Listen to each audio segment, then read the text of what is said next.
Pickers, Mighty Mike, picking weeds vintage in the prod room. By the way, prod stands for production. This is where we edit, shoot, and put together all our videos. Aww.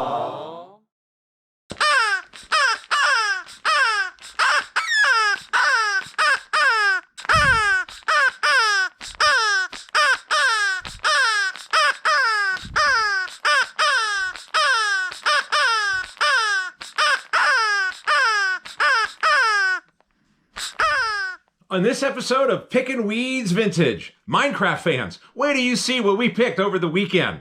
Also, resellers, what are you doing over the cold winter months? I've got some reseller tips for you, especially with another big snowstorm coming our way later this week. I think they're saying it could hit on Groundhog Day. It's going to cover 2,000 miles. We'll tell you what to do with all those spare parts and box lots. But before we do anything else, let's do this. I just want to say a big thank you. Thank you. Thank you.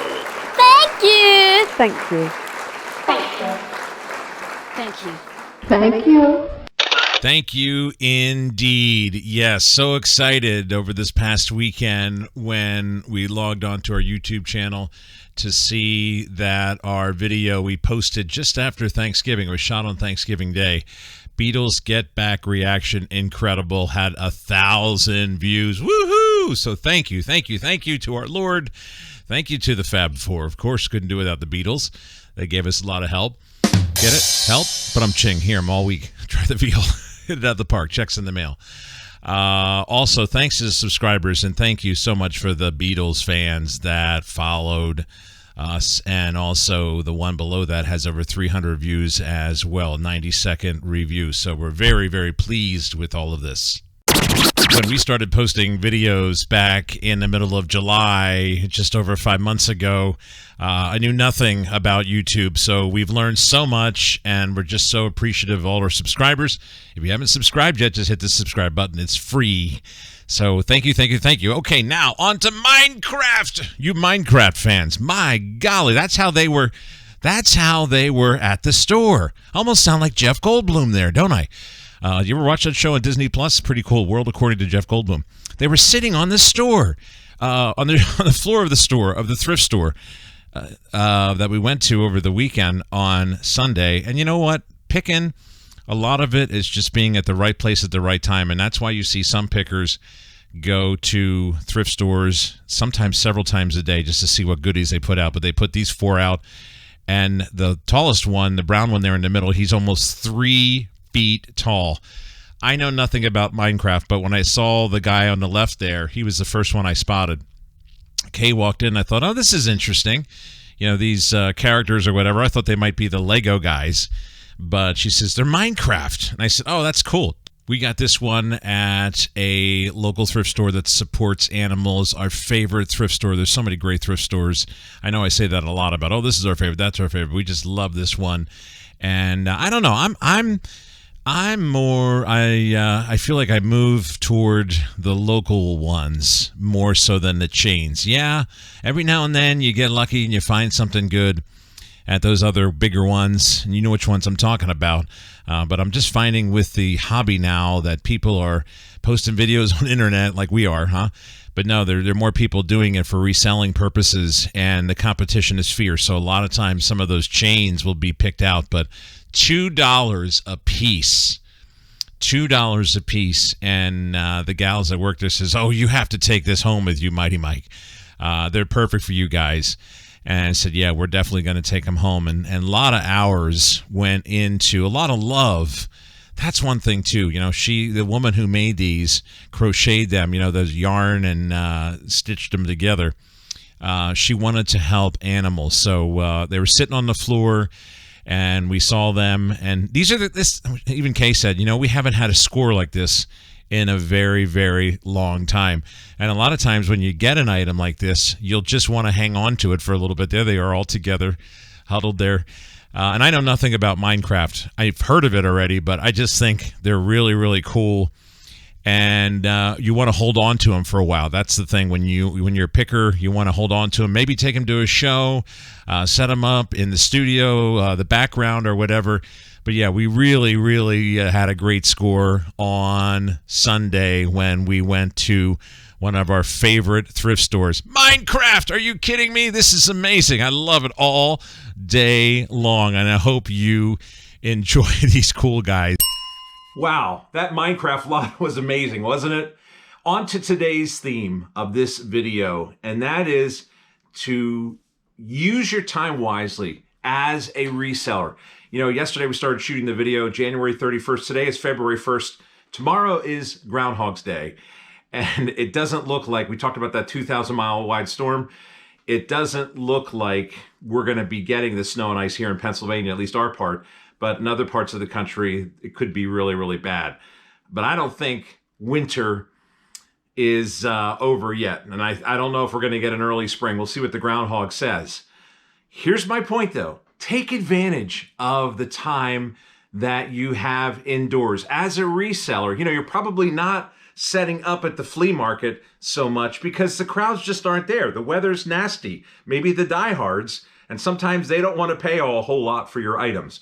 So go through those box lots, go through those tubs, and start getting all those items out and into a different way to present it. And I'll show you what I mean.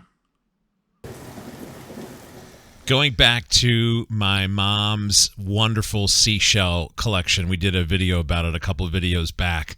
These are all from Sanibel Island, Florida, the seashell capital of the world.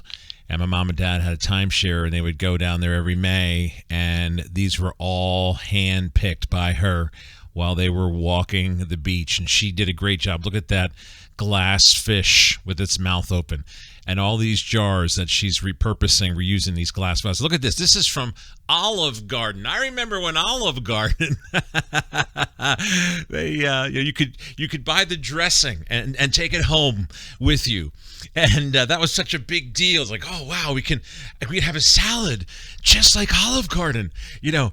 And so my mom. This is what I'm talking about. This is the concept that I'm talking about. And it's recycling, reusing, repurposing things to display a collection. These are seashells. These are wonderful seashells that my mom put together. And not just glass jars. She put them in baskets. Look at that beautiful duck basket. It's just filled with these wonderful seashells and sand dollars and starfish, you name it.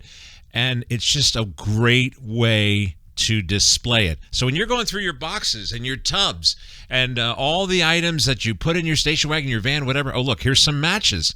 And these were matches that I inherited from my brother. He traveled around a lot for his job, for his work. And he saved these match boxes, match packs. And so I have a tribute there to him on the shelf as well. And it's his matchbook collections, but his collection. So yeah, this is just a great way. You go through, like I said, during this downtime now in the winter months and do it. All right, so these are marbles, of course. We grew up playing marbles. How many of you mibsters out there, right? Isn't that what they call a marble guy, gal? A mibster? So these are cat's eyes, and we got them at different lots, different thrift stores, whatever. But the real story behind it is the glass jar that it's displayed in.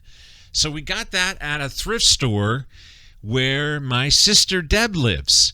And we went down there and we bought that big, heavy glass jar at one of her favorite thrift stores in her area. And I paid $5 for it. $5 for that big glass container, that big glass jar. And it just displays it so well. So it's only about halfway full, maybe just a little bit over halfway. But it's a wonderful way that someone can say, wow, that would be great, and maybe even fill it up with more marbles. Or maybe they'll just take out the green ones and put the blue and yellow ones in or whatever. But it's just a great way. Probably was an old candy jar or something like that. But what a wonderful way to display it. Okay, this double bubble, I believe I paid 99 cents for it. It's plastic. It does work, and you just screw off the lid at the top. The marbles inside there, those are actually, and again, they're from box lots, but I think they're from game boards. When you go to a lot of auctions and you get a lot of box lots, look, I'm going to turn it here. Now watch there it goes. Aha. You have to be careful too. Whenever I have somebody over, I make sure to tell them that those are marbles in there. But it's a great way to display it from those different marbles you get from a game. Here's 3 Olives vodka. Bought that from a thrift store for $1, and it was brand new, never used. Put the dispenser on, and we just filled it up. We're starting to fill it up with the colored clothespins, those plastic clothespins. So they're all different colors. Some of them are really old, and some of them are newer. But it's just a way to rethink it, reimagine it, and reuse it. So you can use that as a display once it's all filled. Because as you get all this different stuff and you go through all your boxes and your tubs, you're going to want to try to get organized. That's what the whole thing of this video is. All right, paid $2, I think, $2 or $3 for that eyeball. I just had to take that home because it was just so incredible looking. But all those old school clothespins that my grandma used and our grandparents used those kind of, our parents even used those kind of clothespins, wooden clothespins. So that's another great way of displaying it by putting in a big fishbowl like that, a painted fishbowl, right? These are the different baseball helmets, and I think you get those whenever you go grocery shop with your mom, and she'd give you a quarter, and you would get, it was in like a machine, just like where the gumballs were and the super balls, and you would collect these plastic helmets. I think that's how we got them. And I just found this in a lot. I think it was for 25 cents. There was a whole bunch of them. And this glass boot, we got that at a thrift store. I thought, this is a great way to display all those things. But your imagination, sky's the limit, right? You can do whatever you feel like doing when it comes to, putting these displays together. And it's just a great way to market them, whether you're going to post it on eBay or Facebook Marketplace or Etsy or whatever the case may be. Maybe you have an antique booth and you want to put some of those collections together. Here's another one. So I believe these are party favors for a baby shower. And there was a huge bag full of it for $1.99. I think that was from Goodwill. And I thought, these are really colorful. We've had so many people comment, even some people who've been doing this their whole lives, whenever we'd set up somewhere, it's like, you have so much color. Even when we had a booth at the Stubborn Dutchman, we had an antique mall booth. Everybody said, you have so much color. And I just had to walk in there, and it was so bright and colorful, and there were so many cool items. This is one of those things where, and I just got a glass jar, probably for another $1.99. And I just said, you know what, this is going to be cool. I think the glass jar actually was made in Afghanistan or Pakistan or somewhere in the Middle East, but it's a pretty heavy-duty jar. But that'd be great for a baby's room or something like that. Or even if you're having a baby shower, you could display that as well. But I just thought that was really cool. Now, here's my favorite. These are Super Balls, and I took a couple trips to Goodwill, and they had a baggie full of vintage Super Balls. The same thing like when you went to grocery shopping with your mom. She'd give you a dime or a nickel or a quarter or whatever, depending when you were born. I was in the 70s. I was a kid. And you get these big bouncy balls, Super Balls we'd call them. And what I did is I got a couple bags of them, and it was $1.99 a bag. And I figured I'm just going to fill this jar up. And I got the jar for a couple bucks, $1 or $2. And it's a Jaw Teasers jar. It's just cool. It almost reminds you of another thing you'd buy when you, like Jawbreakers in the hallway outside of a grocery store. But they're Super Balls. And it's one of those things, it takes you back to your childhood. And you remember. So that'd be great in a kid's room or even a big kid's room or even in your living room on the shelf as a display. But it's a great way, put all those balls in there, all the colors, and put it in a big glass jar. It doesn't have to be a Jawbreakers jar. It just so happens that was available, and I put all the Super Balls in there. Again, that was from a couple trips, probably 2 or 3 trips of buying some Super Balls in different lots. and it's just a great way to display it. That's one of my favorites out of all the lots. Here's in the prod room, and this is a cylinder, and it's glass. I don't think it's plastic. I think it might be maybe a hard, clear glass plastic. Is there such a thing? We took wine corks, and we filled it up, and that's over 2 feet, I believe. Might even be close to 3 feet. And maybe not quite, but yeah, and it's just something you put in the corner of the room, and it's all the wine corks from all that wine we drank. So here's some other displays. I'm down in the shop there, and there's Sunny, cute little Sunny. This is a Pyrex there on the left-hand side, and that is glass. That is a Pyrex, and that's a huge, oversized Pyrex. But we had these Thai Beanie Babies and some other advertising, other different characters and figures, and we just had them all over the place. So let's get organized, put them in there. Here's another. This is a big old glass milk jug, and inside there are some more vintage matches. We have I'm really going fast now with the camera. Some stir sticks that we picked up, and we picked at our local thrift stores, and we have there's Mike's Lemonade, some advertising with the fly swatters. Here's some more marbles. Those are all black marbles. We have some oversized marbles there, and here are some more of those vintage matches right next to more marbles. But it just gives you a sense. There's even some rulers up on the other one. It just gives you a sense of how to display everything. Here's a big pretzel jar full of the shower caps. You know, my mom put those in there, and she used them in the kitchen. But they're now vintage, right? So my sister Terry said, "You want to have these?" I said, "Sure, I'll take those. They're cool," because Mom put them in there. But yeah, it just gives you different ideas on how to display some of your things, some of your wares. And here we have another display shelf. Look, you can use dice as well. You take all your dies or your dice, and you put them into a jar. I've seen some pretty cool dice displays. Here's some old vintage pencils. You could also figure out a way to do that, or even some Pez dispensers. Those are all different media that you can put in a display and give it a whole new look. Right, Winnie the Pooh? And Tigger too, and Piglet as well, as they go up in their hot air balloon.